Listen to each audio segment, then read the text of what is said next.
Enhancing student learning outcomes through a judicious use of blended learning approaches continues to develop traction across the Australian higher education sector. During 2014, James Cook University launched its blended learning policy and subsequently adopted a collaborative, whole-of-institution approach to developing and supporting its implementation. One of the key issues identified early in the implementation of the policy was how to effectively and efficiently support both academic and professional staff to engage with evolving learning technologies and implement them into their practice in a sustainable way.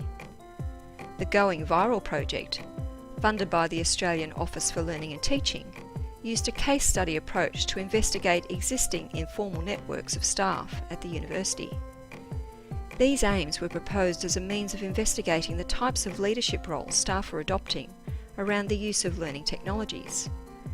The project aimed to collect evidence of innovative technological leadership from professional and academic staff in supporting and enhancing student learning. To increase our understanding of how these patterns of behaviour and/or beliefs related to the theoretical framework proposed by Cluett and her colleagues, and to suggest how these interconnections might be harnessed to create the recommended scaffolded network that will allow for effective informal personal communications to be established, developed and sustained, resulting in highly effective, innovative use of technologies for learning, for the benefit of all stakeholders within the university learning communities. After conducting interviews and focus groups, the project team mapped each network structure against the viral leadership theoretical framework proposed by Cluett, Skeen and Pegram in 2011 as part of the ALTC Viral Leadership Project. Viral leadership was described by Cluett and her colleagues as the promotion of ideas, knowledge and skills on an ad hoc basis via informal personal connections based on mutual interest and enthusiasm. The authors identified 6 levels of infectors in the framework. These range from super infectors to edge and niche infectors. This is the structure of the viral leadership framework. Super infectors were described as key points of contact within their network and are people who see opportunities to collaborate across the university using ideas and projects as the driver. They spread their ideas virally and infect new staff. Regular infectors constitute the bulk of the network and infect a moderate number of staff. They seek to build their own skills and are largely responsible for expanding the network. Niche infectors seek specific connections in the network that support their work.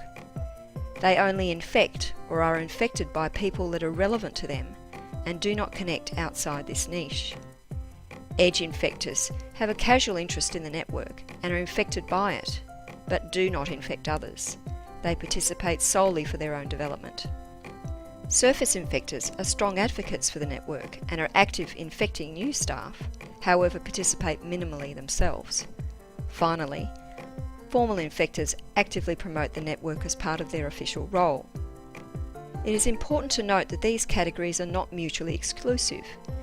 They describe tendencies, not fixed characteristics. For example, someone can be a regular infector in one network and a niche infector in another. 4 viral networks were mapped and named according to how their respective superinfectors describe themselves or their interactions with their network members.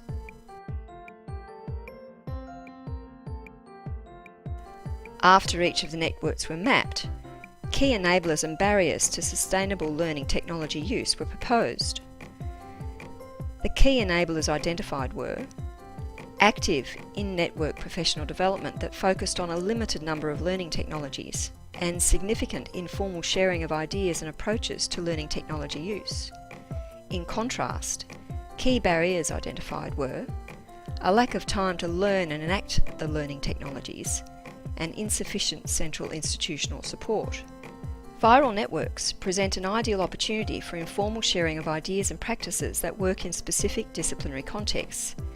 In order to maximise best practice and sustainable learning technology use, it is suggested that super and regular infectors be supported by the central unit with associated masterclass professional development sessions. Central staff attend in-network professional development sessions to make sure that the right messages are being conveyed. Central staff should also take opportunities to actively seed new networks.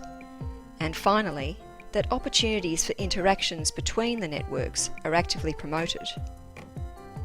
The project team would like to thank our colleagues who participated in the project. We would also like to thank our critical friend and other higher education academics that provided critical feedback during the project. For further information, please contact the project leader, Catherine Meldrum. Thank you.